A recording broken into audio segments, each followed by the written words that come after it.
BP, sugar, thyroid, obesity, hormone సమస్యలని మందులు లేకుండా నేచర్ మంత్ర ఫుడ్ తో రివర్స్ చేసుకోండి.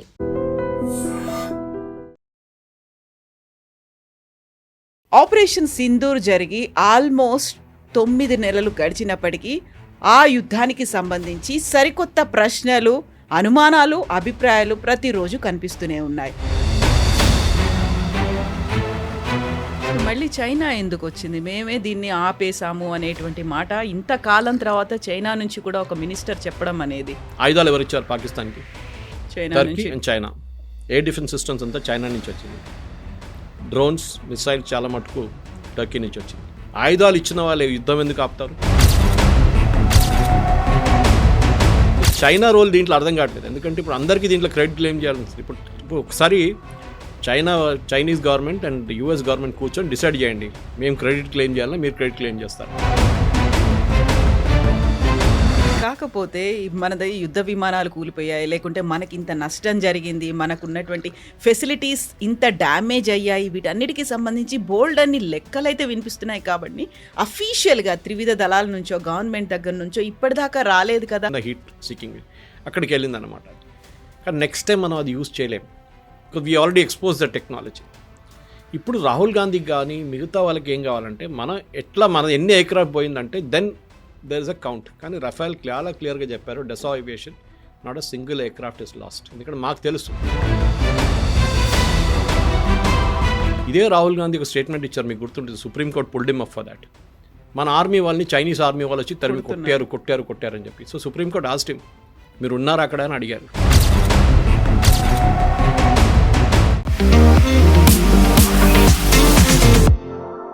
నమస్తే, నేను Kavitha. Welcome to I dream news and నిజాలు. ఆపరేషన్ సింధూర్ జరిగి ఆల్మోస్ట్ 9 నెలలు గడిచినప్పటికీ ఆ యుద్ధానికి సంబంధించి సరికొత్త ప్రశ్నలు, అనుమానాలు, అభిప్రాయాలు ప్రతిరోజు కనిపిస్తూనే ఉన్నాయి. తాజాగా రక్షణ శాఖ మంత్రి రాజ్నాథ్ సింగ్ రాముడి ఆదర్శాలే ధర్మం కోసం పనిచేసేలా ఆపరేషన్ సింధూర్లో మాకు ఉపయోగపడ్డాయి అని చెప్తే, అటువైపు పాకిస్తాన్ నుంచి కూడా అల్లా మాకు తోడుగా ఉన్నాడు అనేటువంటి మాట వినిపించింది. At the same time operation సింధూర్ని ఆపింది మేమే అనేది డొనాల్డ్ ట్రంప్ అంటే, ఇప్పుడు సరికొత్తగా చైనాకు చెందినటువంటి ఒక మంత్రి కూడా మేమే ఇంటర్వ్యూన్ అయ్యాము, యుద్ధాన్ని ఆపాము అనే మాట. యాక్చువల్గా ఆపరేషన్ సింధూర్కి సంబంధించి ఇన్ని క్వశ్చన్ మార్క్స్, ఇన్ని డిఫరెంట్ ఒపీనియన్స్ ఎందుకని వినిపిస్తున్నాయి? మనతో పాటుగా ఉన్నారు సీనియర్ జర్నలిస్ట్ సురేష్ కొచ్చతిల్ గారు. సార్ నమస్తే. సో ఆపరేషన్ సింధు 2025 మేలో జరిగింది. బట్ అప్పటి నుంచి కూడా ఈ ప్రెసిషన్ స్ట్రైక్కి సంబంధించి ఒక క్లారిటీ లేదు, బోల్డ్ అన్ని డౌట్స్ ఉన్నాయి, వాటికి సంబంధించి ఆన్సర్స్ రాలేదు అని అది ప్రతిపక్షాలు అంటున్నాయి, విభిన్న దేశాలు చెప్తున్నాయి, మధ్యలో అమెరికా ఉంది, ఆ తర్వాత ఇప్పుడు చైనా కూడా వచ్చింది. ఏం జరిగింది, ఎందుకని ఆన్సర్స్ రావట్లేదు? మొహమ్మద్ యూనిస్ ఇంకా అని చెప్పలేదు కదా, ఆయన అక్కడి నుంచి బంగ్లాదేశ్ నుంచి రాలేదు ఇప్పటిదాకా. ఆయన కూడా చెప్పాలి నేనే ఆపారని చెప్పేసి. ఎందుకంటే ఆయన ఒకటి మిగిలిపోయారు, ఇంకెవరైనా ఉంటే వాళ్ళు కూడా యాడ్ చేసుకోవచ్చు. మనం తమాషా అయిపోయింది ఇది ఒకటి. ఎందుకంటే యుద్ధం జరిగింది 4 రోజులకే. ఆయుధాలు ఎవరు ఇచ్చారు? టర్కీ ఇచ్చారు, చైనా ఇచ్చారు. ఆయుధాలు ఇచ్చి కొట్లాడిపించి మేమే మళ్ళీ ఆపామంటే మళ్ళీ అర్థం కావట్లేదు, లాజిక్ అర్థం కావట్లేదు. ఎందుకు అందరికీ ఇది వార్లు క్రెడిట్ తీసుకోవడం అర్థం కావట్లేదు. ఎందుకంటే అక్కడ రష్యా యుక్రెయిన్ కొట్టుకుంటున్నారు, చైనా వెళ్ళి అక్కడ కొంచెం అడ్వైస్ ఇవ్వచ్చు కదా, మీరు ఆపేసండి. మోదీ గారు చెప్పారు war is not the solution అని చెప్పారు దానికి. కానీ చైనా కూడా ఏమనట్లేదు అక్కడ. ఇది ప్రాబ్లం అన్నమాట. క్రెడిట్ తీసుకోవడానికి మన దగ్గర చాలామంది ఉంటారు. ఎందుకంటే ఏదైనా ఇన్సిడెంట్ అయిపోయిన తర్వాత అడ్వైస్ చేయడానికి కూడా చాలామంది ఉంటారు. ఇంగ్లీష్లో అంటారు hindsight is an advance science. అంటే అంతా అయిపోయిన తర్వాత నువ్వు ఇట్లా చేస్తే బాగుంటుండే అని చెప్పడానికి చాలామంది ఉంటారు. దానికన్నా ముందు చెప్పరేవాడు, ఎందుకంటే they are not experts in that. ఇది కూడా అంతే. ఆపరేషన్ సింధూర్ జరిగింది మేమే ఆపామని, మా వైపు నుంచి జరిగిన ఎఫర్ట్స్తోని వార్ ఆగిందని ఎవరు చెప్పారండి? మనం చెప్పాము. సీక్వెన్స్ ఆఫ్ ఈవెంట్స్ చూసుకుంటే చాలా క్లియర్గా తెలిసిపోతుంది. అది జరిగింది పాకిస్తాన్ వైపు నుంచి. డీజీఎంఓ మనకు కాల్ చేశారు, let us set the context correct.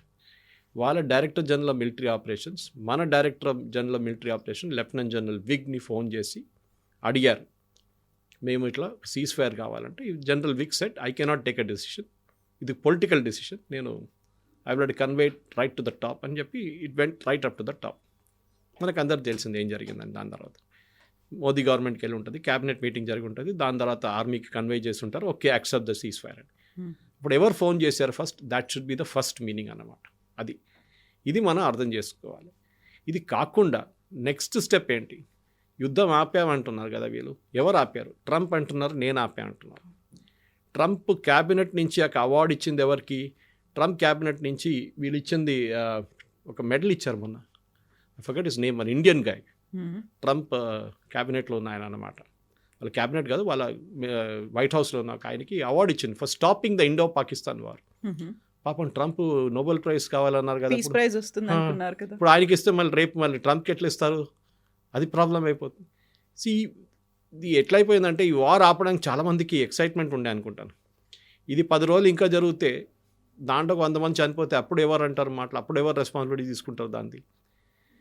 యుద్ధం ఆపడానికి మోదీ గారు ఆ రోజు నేను చెప్పినట్టు పొలిటికల్ డెసిషన్ తీసుకున్నారు. చాలామంది కోపం వచ్చింది దాంట్లో. మన వాళ్ళు కూడా చాలామంది అడిగారు, ఎందుకు ఆపారు మోదీ గారు? లాహోర్కి వెళ్ళొచ్చు కదా, కరాచీ పట్టుకోవచ్చు కదా. మన దగ్గర ప్రాబ్లం ఏంటంటే ఆర్మ్ చైర్ ఎక్స్పర్ట్స్ చాలామంది ఉన్నారు. మనం ఎప్పుడు అందరికి అడ్వైజ్ చేయడానికి చాలా ఎక్స్పర్ట్స్. మనం సోషల్ మీడియాలో యుద్ధాలు ఎట్లా నడిపించాలి, మనం మహేందర్ సింగ్ ధోనికి IPL 20, T20 చూసుకుంటే బ్యాటింగ్ ఎట్లా చేయాలని చెప్పి ఇంట్లో కూర్చొని చెప్తాం మనం వాళ్ళకి, టీవీ చూసుకుంటే. ఇది మనకున్న కెపాసిటీ. ఇది అక్కడ గ్రౌండ్లో వెళ్ళి ఆడమని చెప్పండి, అది ఇంకో గేమ్ ఉంటుంది. సో ఈ పర్టికులర్ యుద్ధంలో కూడా కవిత గారు ఒకటి, రాజ్నాథ్ సింగ్ గారి స్టేట్మెంట్ ఒకటి, అదొక మోర్ ఫిలాసాఫికల్ నోట్లో చెప్పారు.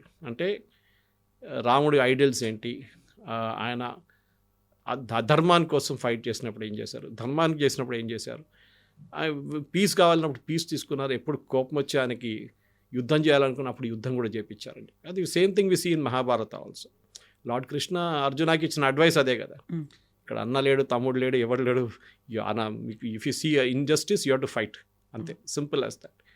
ఇప్పుడు ఆపరేషన్ సింధూర్లో కూడా కవిత గారు ద ఎంటైర్ థియరీ, ఎందుకంటే మన ఆబ్జెక్టివ్ ఏముండే, ఫస్ట్ ఒక వార్ ఉన్నప్పుడు ఒక ఆబ్జెక్టివ్ ఉంటుంది, ఆ ఒపోనెంట్ని డిఫీట్ చేయాలి.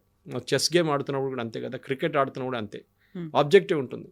ఈ గేమ్ మనం గెలవాలి, ఈ గేమ్ మనం బ్యాటింగ్ ఫస్ట్ చేస్తే we should win by so many runs, batting second చేస్తే we should win by so many wickets. ఇదొక ఏం ఉంటుంది టీమ్ది. దాన్ని బట్టి పిచ్ కానీ దాని తర్వాత బ్యాటింగ్ టాస్ కానీ ఎప్పుడు వచ్చినా దాన్ని ఏం చేయాలని డిసైడ్ చేస్తారు, స్ట్రాటజీ ఉంటుంది, బ్యాటింగ్ లైనప్ మొత్తం అంతా ఉంటుంది దాంట్లో.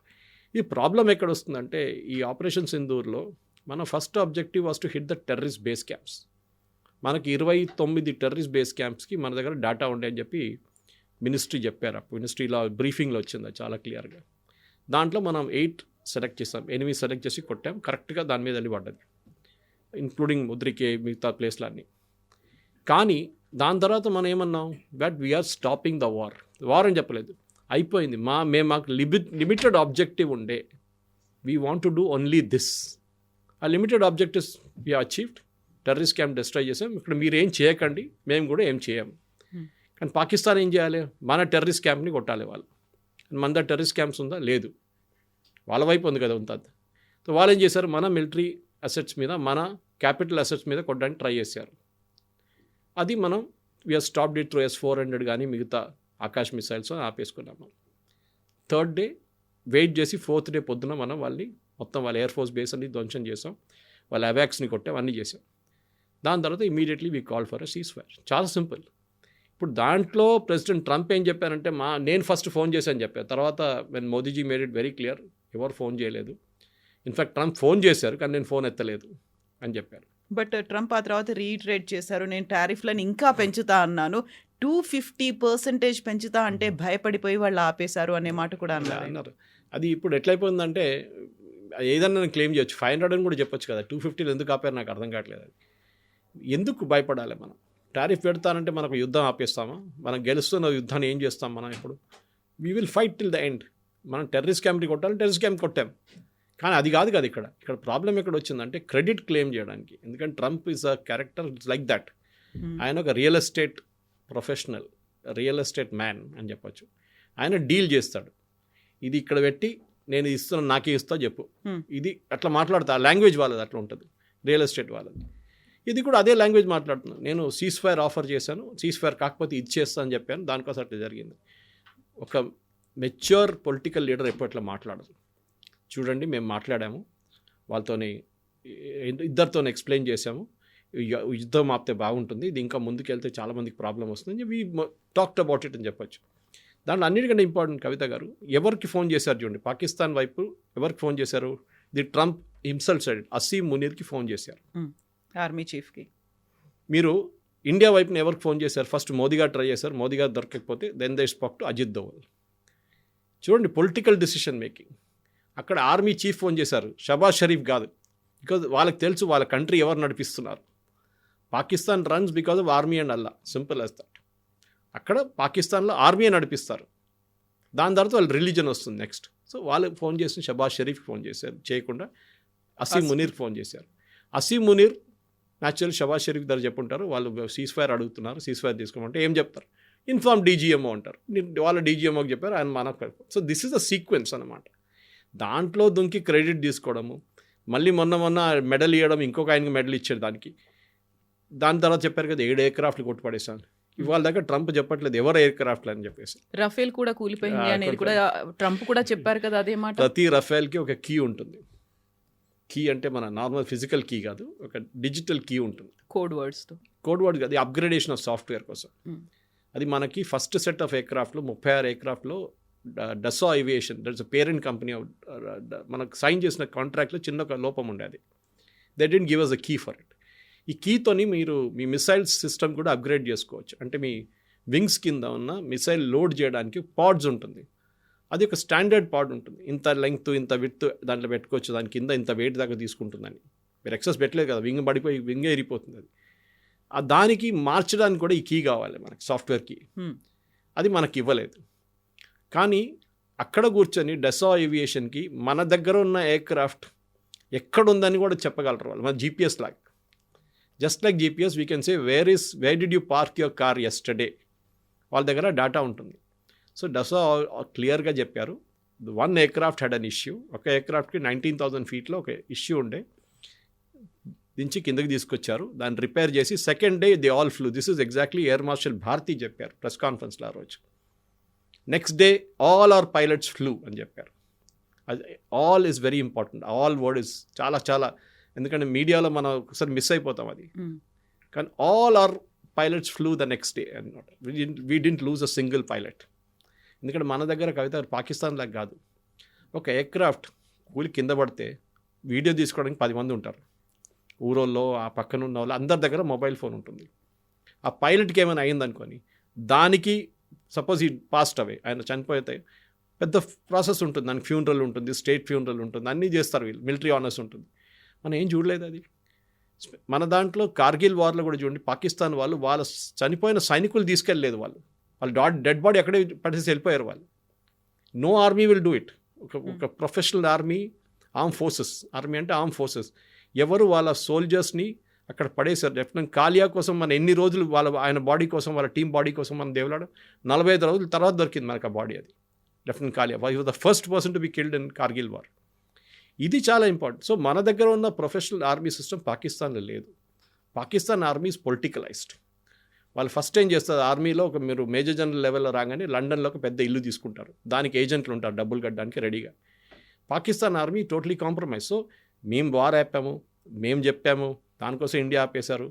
ఇదే ఆయన థాయిలాండ్లో ట్రై చేసిండు, థాయిలాండ్ కంబోడియా కొట్టుకుంటే మేము వెళ్ళి చెప్పేసాము ఆపేసేయండి అని చెప్పి అందరూ ఆపేశారండి. మళ్ళీ మొదలైంది, మళ్ళీ అన్నాడు మేము పంపిస్తున్నాం మనుషులని చెప్పాడు, వాళ్ళు మళ్ళీ కొట్టుకున్నారు. మొన్న సుడాన్లో అదే జరిగింది. సుడాన్ నుంచి ఎవరో ఇద్దరిని తీసుకొచ్చి వైట్ హౌస్లో కూర్చోబెట్టి సంతకం చేయించాడు.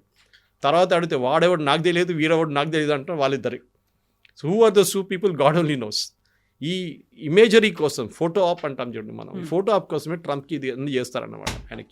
ఆయనకి కావాల్సింది that he wants photo opportunities. దానికోసం ఎవరినైనా తీసుకొచ్చి అక్కడ కూర్చోబెట్టి సంతకం చేయడం, నేనే చేశాను నేనే అన్నీ ఆపాను, యుక్రెయిన్ రష్యా వార్ నేనే ఆపాను.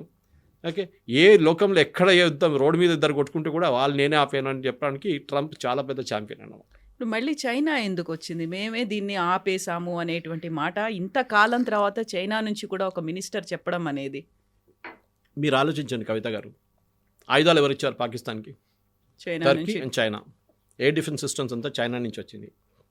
డ్రోన్స్, మిసైల్స్ చాలా మటుకు టర్కీ నుంచి వచ్చింది. ఎయిర్క్రాఫ్ట్ J-15, J-17 చైనా వాళ్ళు ఇచ్చారు. ఆయుధాలు ఇచ్చిన వాళ్ళు యుద్ధం ఎందుకు ఆపుతారు? అది 2 కూలి పడితే ఇంకా 2 తీసుకుంటారు కదా మాదాన్ని అనుకుంటారు. 10 డ్రోన్లు యూజ్ చేసుకుని ఇంకా 10 అడుగుతారు కదా మన దారిని. సో చైనా రోల్ దీంట్లో అర్థం కావట్లేదు. ఎందుకంటే ఇప్పుడు అందరికీ దీంట్లో క్రెడిట్ క్లెయిమ్ చేయాల్సి ఉంటుంది. ఇప్పుడు ఒకసారి Chinese government and US government కూర్చొని డిసైడ్ చేయండి, మేము క్రెడిట్ క్లెయిమ్ చేయాలా, మీరు క్రెడిట్ క్లెయిమ్ చేస్తారని. ఎందుకంటే వీళ్ళు ఇప్పుడు నేను అదే చెప్పాను, మొహమ్మద్ యూనిస్ ఇంకా క్లెయిమ్ చేయలేదు, మా బంగ్లాదేశ్ వాళ్ళు కూడా రేపు చెప్తారు మేమే ఆపాము ఇదంతా యుద్ధం అని చెప్పేసి. అందరికీ ఇదొక్కటే యుద్ధం ఉందండి, అందరు క్లెయిమ్ చేస్తున్నారు. అక్కడ పక్కన రష్యా యుక్రెయిన్ పిచ్చోళ్ళ కొట్టుకుంటున్నారు. అక్కడ వెళ్ళి ఆపండి కొంచెం, వాళ్ళకి చెప్పండి ఎందుకు ధైర్యం చేయలేక. 1,00,000 మంది అక్కడ చనిపోయారు, 1,00,000 మంది ఇక్కడ చనిపోయారు అంటారు. బాక్సింగ్ రింగ్లో లాస్ట్ 14th రౌండ్లో ఎట్లా ఉంటారు చూడండి, మొత్తం టైర్డ్ అయిపోయి కింద పడిపోయారు, ఆ పరిస్థితికి వచ్చేసారు ఇద్దరు. అప్పుడు కూడా నడుస్తుంది యుద్ధం, అక్కడ ఆగట్లేదు. సో ఈ క్రెడిట్ క్లెయిమ్ చేయడంలో చైనీస్ ఇస్ రియలీ లాఫబుల్. ఎందుకంటే అర్థం కాదు. అప్పుడు ట్రంప్ మళ్ళీ కూడా మనం ఒక బెనిఫిట్ ఆఫ్ డౌట్ ఇవ్వచ్చు, కానీ ఈ చైనీస్ వాళ్ళు ఎక్కడి నుంచి వచ్చారు, వాళ్ళకి ఏం దీంట్లో లాజిక్ ఎక్కడ, వాళ్ళకి మనతో మాట్లాడడానికి first of all China doesn't have proper diplomatic relations మనతో, చైనాతో ఇప్పుడు దాకా లేకుండే.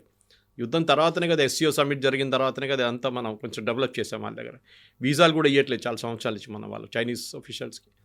ఈ పరిస్థితిలో కవిత గారు చైనా చేసిందని చెప్పి ఇట్స్ లాఫబుల్, US చెప్పింది దానికన్నా పెద్ద జోక్ అది.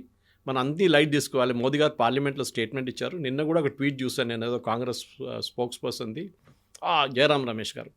అది ఏంటి చైనా చెప్పారు, మీరు క్లారిఫై చేయాలి. ఎందుకు చేయాలండి? అన్నీ రోడ్డు మీద నడుస్తుంటే ఏనుగు పోతుంటే వెనక కుక్కలు మొత్తునే ఉంటుంది, ఏనుగు చూస్తుందా, ఎందుకు చూస్తున్నావు అని చెప్పి అడుగుతుందా? ఏనుగు పాటు చూసుకుంటే వెళ్ళిపోతుంది. కాకపోతే మనది యుద్ధ విమానాలు కూలిపోయాయి, లేకుంటే మనకి ఇంత నష్టం జరిగింది, మనకు ఉన్నటువంటి ఫెసిలిటీస్ ఇంత డ్యామేజ్ అయ్యాయి, వీటన్నిటికీ సంబంధించి బోల్డ్ అన్ని లెక్కలు అయితే వినిపిస్తున్నాయి. కాబట్టి అఫీషియల్గా త్రివిధ దళాల నుంచో గవర్నమెంట్ దగ్గర నుంచో ఇప్పటిదాకా రాలేదు కదా. సర్జికల్ స్ట్రైక్ సమయంలో కూడా క్లారిటీ ఇవ్వలేదు, ఈ ప్రెసిషన్ స్ట్రైక్ ఆపరేషన్ సింధూర్ సమయంలో కూడా క్లారిటీ అనేది మిస్ అవుతుంది. కాబట్టి వేరే దేశాలు దీన్ని క్లెయిమ్ చేస్తున్నాయి, మనం ఎందుకు ట్రాన్స్పరెంట్గా లేము అనేది కదా క్వశ్చన్ అక్కడ. ఇప్పుడు ఇజ్రాయెల్ గాజా వార్ జరిగిందండి. ఇజ్రాయెల్లో ఉన్న ఏదైనా ఆపోజిషన్ లీడర్ క్లెయిమ్ అడిగారా ఎంతమంది మన వాళ్ళు చంపేశారు, ఎంతమంది వాళ్ళ వైపు నుంచి చనిపోయారు అని డీటెయిల్స్ అడిగారా? ఎవరు అడగరు. A professional army details A party అడగరు. ఎందుకంటే ఇదే యుద్ధం మన రేపు మళ్ళీ మొదలు కావచ్చు. దానికోసం సర్జికల్ స్ట్రైక్లో జరిగినప్పుడు మనం ఎట్లా చేసామని చెప్పి ఎప్పుడు చెప్పాం మనం, because next time Pakistan will be careful. ఇప్పుడు మన రఫాల్లో మనం ఏం చేసామని మన అందరికీ తెలుసు. వీ యూజ్డ్ డెకాయ్ ఎయిర్క్రాఫ్ట్ వెనుక ఇంకో చిన్న ఎయిర్క్రాఫ్ట్ పెట్టుకున్నాం మనం, డెకాయ్ ఉండేది. పాకిస్తాన్ పంపించిన మిసైల్స్ అంతా దీని వైపు వెళ్ళింది, ఎందుకంటే హీట్ సీకింగ్ మిసైల్ ఉంటుంది. హీట్ ఎక్కడుందో అక్కడికి వెళ్తుంది. సో ఈ హీట్ ఇంజిన్కి ఉంది, మెయిన్ రఫాల్ ఇంజిన్కి ఉంది, దీనికి కూడా ఒక చిన్న హీట్ సీకింగ్ అక్కడికి వెళ్ళింది అనమాట. అది కానీ నెక్స్ట్ టైం మనం అది యూజ్ చేయలేము, because we already expose the technology. ఇప్పుడు రాహుల్ గాంధీకి కానీ మిగతా వాళ్ళకి ఏం కావాలంటే మన ఎన్ని ఎయిర్క్రాఫ్ట్ పోయిందంటే then there is a count. కానీ రఫాల్ చాలా క్లియర్గా చెప్పారు, Dassault aviation not a single aircraft is lost. ఎందుకంటే మాకు తెలుసు ఒక ఎయిర్క్రాఫ్ట్ పడిపోతే కూడా మా కీ డియాక్టివేట్ అయిపోతుంది. ఎక్కడ ఏం కాలేదు, వాళ్ళ ఎయిర్క్రాఫ్ట్ అంతా బాగానే ఉంది, ఒక ఎయిర్క్రాఫ్ట్కి ప్రాబ్లం ఉండే నేను ముందు చెప్పినట్లు. అది కాకుండా పాకిస్తాన్ అంటున్నారు మా సర్గోదా బేస్ హిట్ చేశాను, వాళ్ళ ప్రధానమంత్రి అన్నారు, వాళ్ళ ఫారెన్ మినిస్టర్ మొన్న అన్నారు దట్ మాకు మొత్తం అవాక్స్ 2 పోయినాయి మాదంట. ఎయిర్ బోల్డింగ్ వార్నింగ్ సిస్టమ్ ఎయిర్క్రాఫ్ట్, పెద్ద ఎయిర్క్రాఫ్ట్ అది 30,000 35,000 ఫీట్ల ఫ్లై అవుతుంది. అది మాకు బేస్లో పెట్టాము, రిపేర్ కోసం వచ్చింది, అది పోయింది. దాంతోపాటు వాళ్ళు రిపేర్ చేశారు, రన్వే రిపేర్ చేశారు వాళ్ళు. ఇది అన్నీ చేసింది. అది కాకుండా ముద్రికేలో మనం కొట్టింది వాళ్ళే అక్నాలెడ్జ్ చేశారు, మొత్తం ఫ్యామిలీ పోయిందని చెప్పి మసూద్ అజార్ అన్నారు. కానీ మన వాళ్ళు కాదు, యాక్సెప్ట్ చేయరు. సర్జికల్ స్ట్రైక్లో ప్రూఫ్ అడిగారు, ఎవరైనా అడుగుతారండి? ఎందుకు మరి బాలాకోట్లో స్ట్రైక్ జరిగినప్పుడు కొన్ని చెట్లు కొట్టేశారని చెప్పి రాహుల్ గాంధీ, అరవింద్ కేజ్రీవాల్ స్టేట్మెంట్ ఇచ్చారు. ఎట్లాంటి బాంబ్ యూజ్ చేశాము? Bunker buster bomb. అదే బాంబ్ హెజ్బుల్లా చీఫ్ నస్రుల్లా వ్యతిరేకంగా వాడారు ఇజ్రాయెల్. 4-5 ఫ్లోర్లు డ్రిల్ చేసుకుంటే లోపల వెళ్ళి కొడుతుంది ఆ బాంబ్. అది బయట నుంచి బిల్డింగ్ అట్లనే ఉంటుంది చూడ్డానికి, లోపల వెళ్ళి ఇంప్లోడ్ అవుతుంది అది. And we use the same bomb, striker bomb in Balakot. Proof కావాలంటే అంటే అక్కడ వెళ్ళి వీడియోలు తీసుకొని రాహుల్ గాంధీ గారి కోసం తీసుకొచ్చి మళ్ళీ ఇక్కడ చూపించాలండి. రేపు మనకి first of all we're shot from the air. ఏముంటుంది షాట్? అది మనకు విజిబిలిటీ ఉంటుంది, బాంబ్ వచ్చి ఉంటుంది, షాట్ ఉంటుంది అంతే. మనం we don't want to show. వాళ్ళు అక్నాలెడ్జ్ చేస్తున్నారు. దాని తర్వాత ఆ ఏరియా నుంచి ఈ పర్టికులర్ బాలాకోట్ అని చెప్పే ప్లేస్లో ఒక ట్రైనింగ్ సెంటర్ ఫర్ టెర్రరిస్ట్, అందరికి తెలిసింది అది, వాళ్ళు కూడా అక్నాలెడ్జ్ చేశారు. దాని తర్వాత అక్కడి నుంచి ఒక్కడు బయటికి రాలేదు. నెక్స్ట్ 3 days వీళ్ళు శాటిలైట్ పిక్చర్స్ చూసుకున్నారు. దాని తర్వాత బిల్డింగ్ మొత్తం కొట్టుపడేశారు పాకిస్తాన్ ఆర్మీ. ఎందుకు? Because they suffered substantial damage inside. Building pillars అని పోయి ఉంటుంది. ఇది నేను చూపించాలి, ప్రూఫ్ ఇవ్వాలి, అది చేయాలంటే ఇట్స్ నాట్ పాసిబుల్. ఒక ప్రొఫెషనల్ ఒసామా బిన్ లాదెన్ చంపారండి US ఆర్మీ. సీల్స్ వాళ్ళు చేశారు అటోబాబాద్లో. దాని తర్వాత అట్ సీ బరీ చేశారు. అట్ సీ అంటే వాళ్ళు ఏం చేస్తారంటే బేసిక్లీ సింపుల్ లాంగ్వేజ్ చెప్పాలంటే పెద్ద పెద్ద రాళ్ళు కట్టేసి కాలు చేతులు కట్టేసి సముద్రంలో పడేస్తారు. వాళ్ళది బయటికే రావు. అది ఎక్కడ పడేసారో వాళ్ళకే తెలుసు. ఎందుకంటే they don't want to make a memorial for him. Like వాడికి వాళ్ళ ఫ్యామిలీ వాళ్ళకి ఎవరికి ఇస్తే పెద్ద మెమోరియల్ కడతారు. మన కాశ్మీర్లో ముందు చేస్తుండే టెర్రరిస్ట్ బాడీస్ తీసుకెళ్ళి పెద్ద మెమోరియల్ కట్టుకున్నారు వాళ్ళు. తర్వాత ఇప్పుడున్న గవర్నమెంట్ అది ఇవ్వట్లేదు. వాళ్ళు అక్కడే ఎక్కడుందో అక్కడే వాళ్ళు ఫినిష్ చేసేస్తున్నారు బాడీని. ఇదే పరిస్థితి. సో ఒసామా బిన్ లాడెన్ చేసినప్పుడు ఆ యుఎస్ కాంగ్రెస్లో లేకుంటే యుఎస్ ఆపోజిషన్, అప్పుడు ఒబామా వాజ్ ద ప్రెసిడెంట్, ఈ రిపబ్లికన్ వాళ్ళు ఎవరైనా అడిగారండి ఎక్కడ చేశారు, ఎందుకు చేశారు అనేది? Nobody asked. మీ ఆర్మీ చేసినప్పుడు మీకు అడగడానికి అర్హత లేదు. They are a professional outfit. వాళ్ళని డౌట్ చేయకండి. ఇదే రాహుల్ గాంధీ ఒక స్టేట్మెంట్ ఇచ్చారు, మీకు గుర్తుంటుంది. Supreme court pulled him up for that. మన ఆర్మీ వాళ్ళని చైనీస్ ఆర్మీ వాళ్ళు వచ్చి తరిమి కొట్టారు అని చెప్పి. సో సుప్రీంకోర్టు ఆస్క్డ్ హిమ్, మీరు ఉన్నారు అక్కడ అని అడిగారు. ఎట్లాంటి స్టేట్మెంట్ చేస్తారు? వీఆర్ డిమోటివేటింగ్ అర్ ఆర్మ్ ఫోర్సెస్ అన్నారు. కరెక్ట్. వాళ్ళు కష్టపడి -30 -40 డిగ్రీస్లో పని చేస్తున్నప్పుడు మీరు పని చేయట్లేదంటే వాళ్ళకి ఎట్లా అనిపిస్తుందండి? This is where the professionalism must come in. మీరు ఒక లీడర్ ఆఫ్ అపోజిషన్ అన్నప్పుడు ఒక కొంచెం మెచ్యూరిటీ ఉండాలి మీ దాంట్లో. మీకు ఏదైనా అడగాలంటే ప్రైవేట్గా వెళ్ళి రాజ్నాథ్ సింగ్ గారు అడగండి, ఆయన బహుశా మీకు ఇవ్వచ్చు. కానీ పబ్లిక్లో ఒక ప్రెస్ కాన్ఫరెన్స్ పెట్టి లేకుంటే పార్లమెంట్లో అడిగి ఎన్ని ఎకరాఫ్ పోయింది చెప్పారు. అదే స్టేట్మెంట్ పాకిస్తాన్ టెలివిజన్లో రిపీట్ చేస్తున్నారు. పృథ్వీరాజ్ చౌహాన్ చెప్పారు, కాంగ్రెస్ లీడర్. అదే స్టేట్మెంట్ పాకిస్తాన్ టెలివిజన్లో పండుగ చేసుకున్నారు వాళ్ళు. This is the problem. మన దేశంలో మన ఆర్మీకి ఉన్న, మీరు అదే టైంలో చూడండి, బంగ్లాదేశ్ వార్ టైంలో Vajpayee praised Indira Gandhi, saying she did a good job. అప్పుడు అందరూ they were all united. Even 1962 వార్లో ఎక్సెప్ట్ ఫర్ కమ్యూనిస్ట్, మిగతా అందరూ ఆల్ ఇండియన్ పొలిటికల్ పార్టీస్ గవర్నమెంట్తో ఉన్నారు. ఓడిపోయినా కానీ అప్పుడు ఓడిపోయాం మనం. 62-65 we lost because thanks to Nehru. కానీ వీఆర్ స్టిల్ దేర్, పొలిటికలీ మెచ్యూర్గా ఉన్నాం అప్పుడు కూడా. ఇది చూడండి, 71 వార్లో మనం బంగ్లాదేశ్లో how many people we lost? ఎన్ని ఎయిర్క్రాఫ్ట్ పోయిందండి? 171 aircraft we last more than 1500 soldiers. IPKF operation, Indian piece keeping force అని చెప్పి శ్రీలంకకు పంపించిన ఆపరేషన్లో రాజీవ్ గాంధీ టైంలో 3400 మంది చనిపోయారు. దాంట్లో 300 మంది సికింద్రాబాద్ నుంచి, బొలారం ఏరియా నుంచి ఆర్మీ వాళ్ళు యూనిట్. అడిగామా మన అప్పుడు ఎందుకు జరిగింది ఏంటది? నో, అది that was the reason. Political decision తీసుకున్నారు ఆ టైంలో. That's a period. అది కరెక్టా తప్ప అనేది then we can decide that later. కానీ ఆపరేషన్ సింధూర్ టైంలో ప్రొఫెషనల్గా మోదీ గారు టైం ఇచ్చారు. వాళ్ళు 14 రోజులు టైం తీసుకొని కరెక్ట్గా చేశారు and they finished it off. మనం వాళ్ళని క్రెడిట్ ఇవ్వాలి దానికి. అది కాకుండా ఎన్ని ఎయిర్క్రాఫ్ట్లు పోయినంటే you are questioning the competence of the pilots మీద ఉన్న పైలట్స్ ఆర్ థర్డ్ క్లాస్ అని చెప్తున్నారు మీరు, వేరే ఆ pilots are top class. Israeli air force ఇన్ని బాంబింగ్ చేసిన గాజా మీద ఒక్క ప్రశ్న ఎక్కడి నుంచి రాలేదు. అరబ్ నేషన్స్ అడిగారు, అప్పుడప్పుడు యూఎస్ అడిగారు, కానీ ఇజ్రాయెల్ పట్టించుకోలేదు. We care. ఎందుకంటే వాళ్ళ ఆపోజిషన్ పార్టీ లీడర్స్ క్యాబినెట్లో ఉంటారు వార్ టైంలో. ఇప్పుడు కూడా ఉన్నారు వాళ్ళు, వార్ టైం క్యాబినెట్లో ఉన్నారు వాళ్ళు, లీడర్ ఆఫ్ ఆపోజిషన్ వాళ్ళు ఇట్లాంటి రాహుల్ గాంధీ చేసినట్టు స్టేట్మెంట్ ఇవ్వరు వాళ్ళు. They will praise. సరే, జరిగిన September 7 that attack was bad, కానీ దాని తర్వాత ఇప్పుడు మొసాడ్ చీఫ్ని సాక్ చేశారు, అదన్నీ జరిగింది ఇప్పుడు. But after the war is over, యుద్ధం అయిన తర్వాత యాక్షన్ తీసుకుంటారు. మన వైపు నుంచి కార్గిల్ జరిగినప్పుడు తప్పులు జరిగింది, ఇంటెలిజెన్స్ ఫెయిలియర్. నాకు అర్థం కాదు వీళ్ళకి ఇంటెలిజెన్స్ అంటే ఏందని కూడా అర్థం కాదు వీళ్ళకి. మిలిటరీ ఇంటెలిజెన్స్లో ఏది హ్యూమన్ ఇంటెలిజెన్స్ ఏంటి, టెక్నికల్ ఇంటెలిజెన్స్ ఏంటి, అది ఎట్లా పనిచేస్తుంది, యాక్షనబుల్ ఇంటెలిజెన్స్ అని ఏముంటుంది, దీని ఏ ఐడియా లేని వాళ్ళు మాట్లాడతారు, ప్రెస్ కాన్ఫరెన్స్లు చేస్తారు. ఇది మన ట్రాజడీ కవిత గారు. ఒక్కొక్కసారి కోపం వస్తుంది. నేను రిటైర్ అయిన ఎయిర్ ఫోర్స్ ఆఫీషియల్స్, ఆర్మీ ఆఫీషియల్స్తో రెగ్యులర్లీ మాట్లాడుతుంటే మా ఏరియాలో చాలామంది ఉంటారు. వాళ్ళు అదే అంటారు, వీ ఫీలింగ్ అషేమ్డ్ దట్ ఇట్లాంటి క్వశ్చన్స్ అడుగుతున్నారు, ఏం చేయాలి, మేము రిటైర్డ్ వాళ్ళు మేమైనా ఆన్సర్ చేయవచ్చు కదా అంటున్నారు. కొంతమంది తీసుకొచ్చి స్టూడియోలో కూర్చోబెట్టాను నేను. కార్గిల్ టైంలో డెఫినెట్గా ముగ్గురిని లెఫ్టినెంట్ జనరల్ లెవెల్లో, ఒక మేజర్ జనరల్ లెవెల్లో తీసుకొచ్చి స్టూడియోలో కూర్చోబెట్టి మాట్లాడిపించాను నేను. They knew how to explain what happened there అనేది. అది చెప్పట్లేదు. అప్పుడు నచికేత ఫేస్ చేసిన సిచ్యువేషన్, ఆ తర్వాత అభినందన్ ఫేస్ చేసిన సిచ్యువేషన్ మన బాలాకోట్ టైంలో ఇదంతా జరిగింది కదా. అభినందన్ పట్టుకున్నాడు, ఇక్కడ పండుగ చేసుకున్నారు ఆపోజిషన్ పార్టీ, చూసుకొని పట్టుకున్నారు, మోదీ గారు అయిపోయింది. మోదీ గారు within 24 hours Abhinandan was back. తర్వాత పాకిస్తాన్ పార్లమెంట్లో చెప్పారు కదా that his legs was shaking అని చెప్పి, వాళ్ళ ఫారిన్ మినిస్టర్ది పార్లమెంట్లో మాట్లాడుతున్నప్పుడు. అదే కదా, అది మనం చేసాం మనం. బికాజ్ డెడ్ లైన్ ఇచ్చారు మోదీ గారు, 24 hours లోపల పంపించకపోతే అంత సంగతి మీద అని చెప్పేసి. And US acknowledged it that all Indian missiles are pointing towards Pakistan అని. They knew the end result ఏమవుతుంది అనేది. సో మన ఆర్మీని మనం రెస్పెక్ట్ చేద్దాం కవిత గారు. ఈ చైనా వాళ్ళు క్లెయిమ్ చేసే కానీ, అంటే చైనీస్ని బిలీవ్ చేస్తున్నామా, యూఎస్ని బిలీవ్ చేస్తున్నాం, మన ఆర్మ్ ఫోర్సెస్ని బిలీవ్ చేస్తున్నాం. మన పొలిటికల్ ఎస్టాబ్లిష్మెంట్ దీని న్యూస్ ఇవ్వక్కర్లేదు. Army has given, general Chauhan చాలా డీటెయిల్ స్టేట్మెంట్ ఇచ్చారు, ఎయిర్ ఫోర్స్ చీఫ్ మాట్లాడారు దీని గురించి. అది కాకుండా నేవల్ నేవల్ ఆపరేషన్స్ చాలా కన్స్ట్రైన్డ్గా ఉన్నాయి, వాళ్ళది ఎక్కువ చేయలేదు వాళ్ళు. వీళ్ళిద్దరు చాలా డీటెయిల్గా బ్రీఫింగ్ ఇచ్చారు. దానికన్నా ఎక్కువ మనం చెప్పక్కర్లేదు. Some things cannot be said, చెప్పకూడదు కూడా ఏం జరిగింది వార్ ఫ్రంట్లో అని. Yes, sir. Thank you so much. Thank you very much. Thank you. And for more videos, Please subscribe to iDream. Please subscribe to iDream. Please subscribe iDream. And please subscribe to iDream. For more videos, subscribe to iDream. please like, share and subscribe to the channel. Congratulations, iDream. Subscribe to iDream. Subscribe to iDream. So subscribe to iDream Media. iDream ki iDream team andarki huge congratulations. Please subscribe iDream Media. Please subscribe to iDream. Subscribe iDream. Please subscribe to iDream. iDream అంటే నా కళల ఛానల్ను subscribe చేసుకున్న నోరు తిరుగుతలేదు, మీరైతే గంట గుర్తు కొట్టండి. For more such videos, please subscribe to iDream. Subscribe to iDream. Please subscribe to iDream. Please subscribe iDream Media. Please do subscribe to iDream. Please subscribe to iDream Media. For best entertainment and information, please subscribe iDream. And don't forget to subscribe to iDream.